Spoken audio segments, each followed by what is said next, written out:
Alright guys, I hope you're doing good. We got the Eternals in the game and they are so devastating on Arena, in Raid, Dark Dimension, and yes, in War they crush on offense. However, you're going to see some people throw them on defense. The team we saw most in our last war was the Eternals with the new Warriors. So I've theory crafted a team that really crushes them. I didn't get to use it in the war because they were getting snapped up before I could hit ready. My alliance is a bit savages, but I did on the practice server or practice mode, and I did such a big punch up that I know it'll work at a lesser value, and I just know because of the way the kits work that the deflects aren't going to change it. It's just going to be a matter of raw power. Furthermore, my team is super under leveled for this. Let's get into that right away. I'm going to disappear for a second while we talk about just team makeup. So we're going to have what I'm calling the Eternal Warriors. That's Icarus and Cersei on the side, and then the new Warriors with Dagger in the middle on the other side. That's obviously so everyone's getting offense up. That's going to be the team we're fighting. For our team, we got Namor, Emma, Hela, and then our Eternals. Now, let's talk Namor. Just the ultimate, it's going to rewind a little bit more, peel off more buffs, and you can put him as a raider. The deflex will be peeled off by the time he goes. Then we got Emma. She's also just the ultimate that calls in an extra attack with her mind control / blind. As far as her ISO goes, it doesn't really matter. I suppose Skirmisher is the best just to avoid any kind of RNG issues. Then we got Hela. Again, just the ultimate. We want to spread more, does more damage. That's all great. And for her, I also like Raider. More vulnerables means they take more damage, and then it sets up Icarus to do his thing.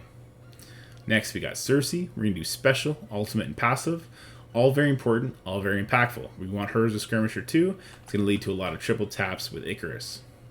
Now Icarus, he's our big boy on the team.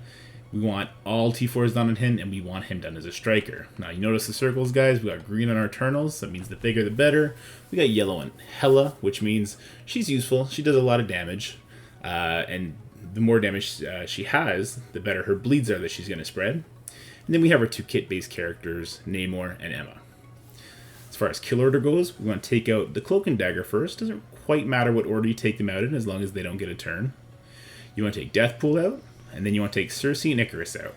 Now you're going to see in the footage, I'm doing a giant punch up, and it's so clearly a win that I could have done any kind of kill order and been fine.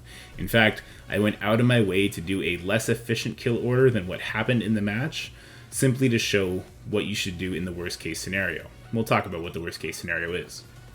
Now in the important moments of this fight, we're going to Hela spread off of anyone who has the most debuffs that isn't Cloak. If Cloak goes ahead and dodges your Hela ult, it's really bad news. Next, we're going to use our Cersei stun on the enemy Cersei. We're going to use our blind from Emma on Icarus if Icarus passive has been popped. And we're going to kill Deathpool before Icarus ults. I'm going to come back up, and let's go ahead and look at the footage. And I think it's very important to note that my Icarus is very small, and he's the sole damage dealer on this team pretty much. So we're doing a 310,000 punch up. So war boosts and everything included, easily 150, easily 200k. And again, my Icarus is super tiny. I'll actually pause it on his power. So I'm going to go ahead and attack Cloak, because I always want to beat up Cloak first. So you saw there, he's just 80,000, not even gear tier 14 yet. He's doing his thing. Now, the bad RNG that can happen, if your Icarus is small like mine, this will not happen on a probably built Icarus because it all does get extra resist if any Icarus resists that defense down. He didn't here, and then my Cersei goes and pounds the ground, more turn meter rewind, Namor does another turn meter rewind, and now we procced Icarus's passive. That's great. Now, you see I could spread off of Cloak, but I don't want to do that. If he dodges, it's bad news. We're going to spread off Deathpool. You see, we're still just getting turns. We got slow on all of them. We got them bleeding out. They're done. Okay? We want to stun Cersei. We don't want her to take a turn. We don't want her to do a cleanse. So we take care of her. Now, here's an important note. Greg killing himself is perfectly fine here, because then Deathpool just comes in and she kills Greg again, essentially rewinding their turn meter even more. It's a very funny interaction, but it's a great interaction for our purposes. We go ahead and we drop the Cloak and Dagger, and I'm going to throw the blind on Icarus because we proc that passive.